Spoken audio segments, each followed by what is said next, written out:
Hi hello friends, welcome to back our channel. నేను ఈరోజు వీడియోలో కొన్ని కిచెన్ టిప్స్ షేర్ చేస్తున్నానండి. ఈ వీడియోను స్కిప్ చేయకుండా లాస్ట్ వరకు చూడండి.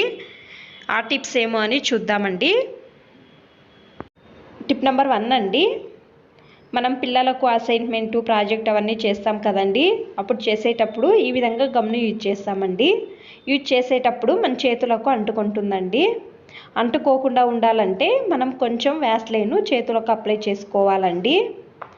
తర్వాత యూజ్ చేయడం వలన ఏ విధంగా యూజ్ చేసినా కూడా మన చేతులకు అంటుకోదండి. చూడండి, ఇక్కడ నేను ఒక పేపర్ పైన అప్లై చేస్తున్నానండి. చూడండి, అంతా స్ప్రెడ్ చేస్తున్నానండి. ఇప్పుడు చూపిస్తానండి మీకు. చేతులు అనేవి చూడండి అంటుకోలేదండి గమ్ అనేది. చూడండి, హెల్ప్ అవుతుందండి. ఈ టిప్పు ట్రై చేయండి. టిప్ నెంబర్ 2 అండి, నేను ఇక్కడ సింక్ క్లీన్ చేయడం అని చూపిస్తున్నానండి. పాత్రలు కడిగిన తర్వాత నేను ఇక్కడ దీనికి కొంచెం వంట సోడా వేసుకుంటున్నానండి. ఈ విధంగా సోడాను అన్ని వైపులా పూర్తిగా నీట్గా వేసుకోవాలండి. సింక్లో జిడ్డు ఏమైనా ఉన్నా కూడా నీట్గా వెళ్తుందండి. చూడండి, ఈ విధంగా అన్ని వైపులా వేసుకున్నానండి. తర్వాత నేను ఇక్కడ వెనిగర్ తీసుకుంటున్నానండి ఒక గ్లాస్లో. ఫస్ట్ మీరు వెనిగర్ తీసుకొని ఎక్కడెక్కడ సోడా వేసారో అక్కడ నీట్గా అన్ని వైపులా వెనిగర్ వేయండి. పాచి అంతా నీట్గా వస్తుందండి. ఈ విధంగా ఒక స్క్రబ్బర్ తీసుకొని నీట్గా ఎక్కువ బాగా రుద్దాలండి. సింక్ ఎక్కడెక్కడ పాచి ఉంటుందో బాగా నీట్గా క్లీన్ అవుతుందండి. ఒకసారి ట్రై చేసి చూడండి.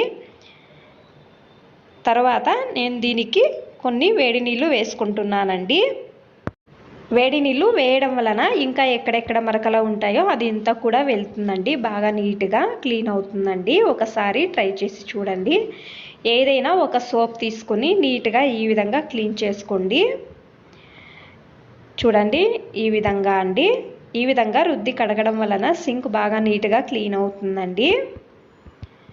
చూడండి, ఫుల్ అంతా నేను సోప్తో బాగా రుద్దానండి. ఇప్పుడు నేను వాష్ చేసుకుంటున్నానండి ఫుల్ అంతాను. ఏ విధంగా స్మెల్ అనేది కూడా రాదండి. మీరు ఈ విధంగా అప్పుడప్పుడు చేస్తుంటే పాచి కట్టదండి, నీట్గా ఉంటుందండి సింక్ అనేది. ఈ విధంగా ఒకసారి ట్రై చేసి చూడండి. టిప్ నెంబర్ 3 అండి, చూడండి, రెగ్యులేటర్ స్విచ్ ఉంటుంది కదండి. అది తిప్పాలి అంటే ఎక్కువ టైట్గా ఉంటుందండి. అది ఏ విధంగా సులభంగా తిప్పవచ్చో నేను చూపిస్తానండి.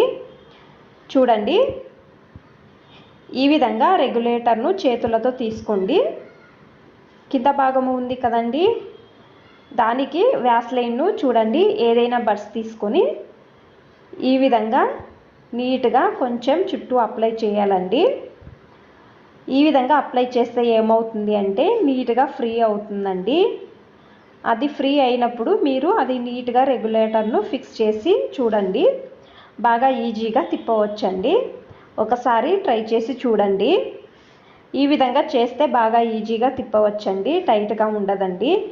ఈ విధంగా వ్యాస్లైన్ అప్లై చేయడం వలన ఎక్కువగానే ఫ్రీ అవుతుందండి. చూడండి, నేను తిప్పి చూపిస్తున్నానండి. టిప్ నెంబర్ 4 అండి, ఆలుగడ్డను ఎక్కువ రోజులు పెట్టడం వలన దాని మీద పువ్వు విధంగా వస్తుందండి. ఆ విధంగా వస్తే ఆలుగడ్డలు బాగుండవండి. ఆ విధంగా రాకూడదు అంటే చూడండి, నేను ఇక్కడ వెల్లుల్లిని వేసి పెడుతున్నానండి దీని జతలో. అప్పుడు పువ్వు అనేది రాదండి తొందరగా.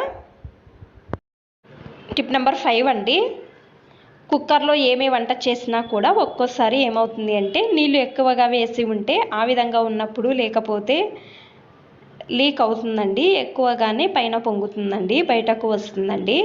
ఆ విధంగా రాకూడదు అంటే చూడండి, మీరు ఈ విధంగా కొబ్బరి నూనెను అప్లై చేసి మీరు వంట చేశారు అంటే నిజంగా అది కొంచెం కూడా పొంగదండి, బాగా నీట్గా ఉంటుందండి. ఒకసారి ట్రై చేయండి. ఈ విధంగా పూర్తిగా కుక్కర్ మూతకు నీట్గా అప్లై చేస్తే చాలండి.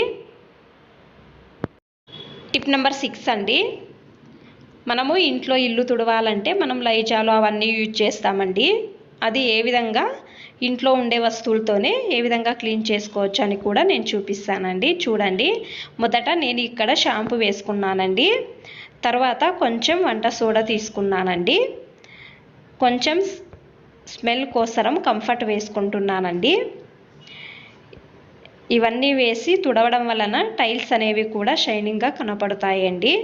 షాంపూ వేసాం కదండి, తర్వాత సోడా వేసాం కదండి, గలీజ్ ఏమన్నా ఉన్నా కూడా బాగా నీట్గా క్లీన్ అవుతుందండి. ఒకసారి ట్రై చేసి చూడండి. ఈ విధంగా మీరు ఇంట్లో ఉన్న మాప్ తీసుకొని నీట్గా తుడవడం వలన క్లీన్ అవుతుంది. చూడండి, ఈ విధంగా ఇల్లు అనేది నీట్గా క్లీన్ చేసుకోవచ్చండి. ఈ వీడియో ఇష్టమైతే ప్లీజ్ లైక్ చేయండి, అలాగే సబ్స్క్రైబ్ చేయండి. ఇంకా ఎక్కువ మంది నా ఛానల్ని సబ్స్క్రైబ్ చేసుకోకుండా చూస్తున్నారండి. ప్లీజ్ సబ్స్క్రైబ్ చేసుకోండి. Thanks for watching. ధన్యవాదాలు.